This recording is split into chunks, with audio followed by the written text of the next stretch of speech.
Bienvenue dans cette vidéo. Aujourd'hui, je vous montre comment garder propre votre base de données.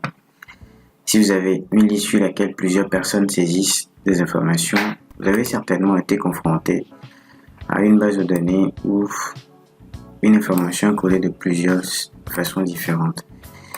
Par exemple, si je fais un filtre, je retrouve fruits écrit de deux manières différentes alors que c'est la même information.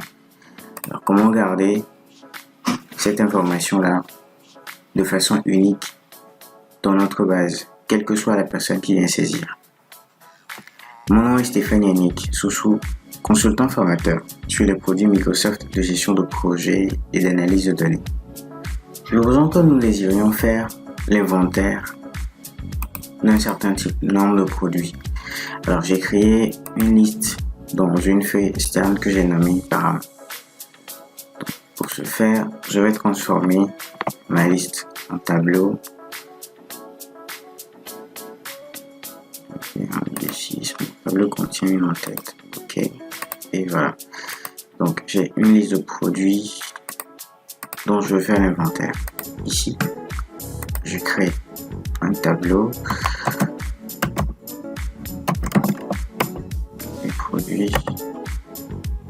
Et puis je vais montrer.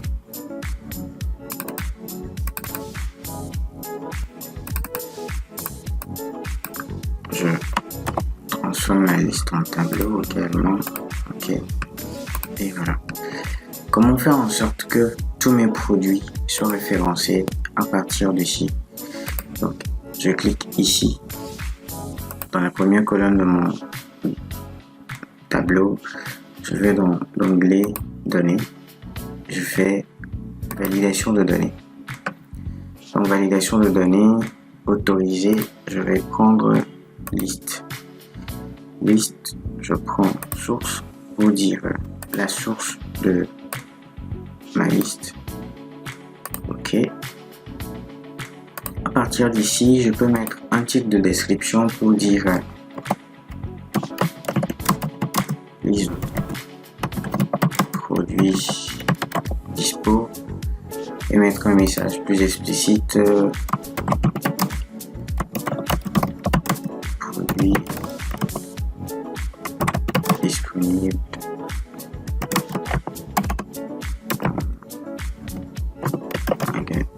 magasin.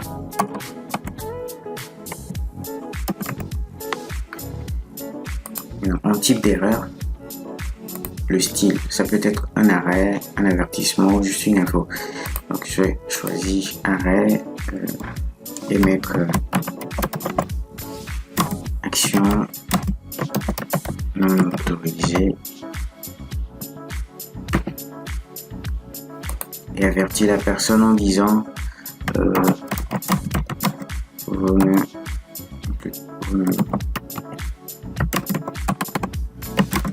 pouvez introduire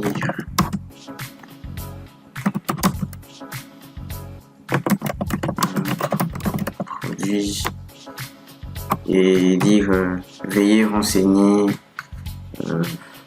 la liste des produits sur paramètres et ainsi de suite. Donc ici, petite précision, il faut garder cette case là cochée, liste déroulante dans la cellule. OK. Donc ici, si j'essaye de faire une saisie qui n'est pas dans la liste, par exemple, je veux mettre tomate. OK. Voilà.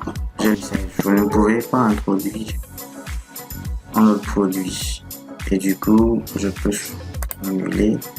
Et à partir d'ici, je peux sélectionner les informations dont je dispose et mettre 5. Okay. Et ainsi de suite. Je vous remercie d'avoir suivi cette vidéo jusqu'au bout. Si éventuellement vous avez un moyen de mettre à jour automatiquement la liste dans validation de données sans revenir sélectionner, je me ferai un plaisir de vous lire en commentaire. Jusque là, Je vous donne rendez-vous dans une prochaine vidéo. Portez-vous bien. Ciao, ciao.